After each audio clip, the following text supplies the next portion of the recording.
Welcome to Hot Wired. In today's top story, U.S. EU trade deal, Buttigieg on Democratic Party, NPR. Good morning, and welcome to Up First, your daily dose of essential news.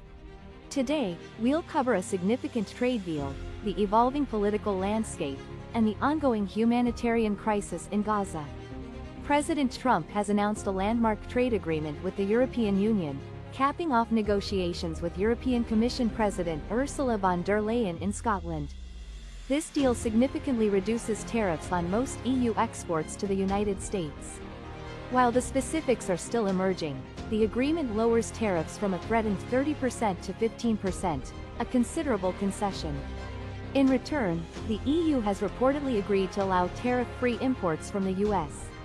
This development marks a major shift in transatlantic trade relations, potentially easing tensions and boosting economic activity on both sides of the Atlantic. However, the scene outside the golf course where the deal was struck was far from harmonious. NPR's Frayer reports on the protests that unfolded, featuring demonstrators expressing discontent with various aspects of President Trump's policies and even family members voicing their opposition. These protests highlight the continued division surrounding the president's actions both domestically and internationally. Meanwhile, the recently signed Republican tax and spending bill introduces significant changes to the American healthcare system, particularly impacting Medicaid recipients. The bill imposes work requirements for low-income adults to maintain their health coverage in most states. This marks a significant departure from existing policies and raises concerns about access to healthcare for vulnerable populations. While Georgia has implemented a similar system, its success remains debated, leaving many to question the potential impact nationwide.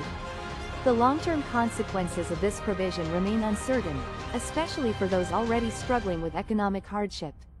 The situation in Gaza remains critical. Israel's military has implemented a temporary daily ceasefire in major population centers, allowing for increased humanitarian aid delivery. This tactical shift follows mounting international criticism over restrictions on aid access. However, NPR's Eleanor Beardsley, who recently visited a designated aid distribution point in Gaza under military escort, paints a stark picture. She describes a desolate scene with limited aid visibly baking in the sun, highlighting the challenges and potential inefficiencies in the aid delivery process. Beardsley's report underscores the dire humanitarian situation, with aid organizations pointing to Israel's 2-month cutoff of aid earlier this year as a significant contributing factor to the current crisis. Finally, shifting to the political landscape, the Democratic Party is strategizing its approach for future elections. Former Transportation Secretary Pete Buttigieg, in a recent interview with NPR's Steve Inskeep, argues that Democrats need to move beyond a simple restoration approach focused on undoing Trump-era policies.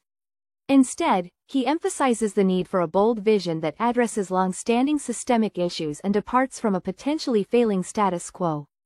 His comments signal a potential shift in the Democratic Party's messaging and strategy as they navigate the political challenges ahead.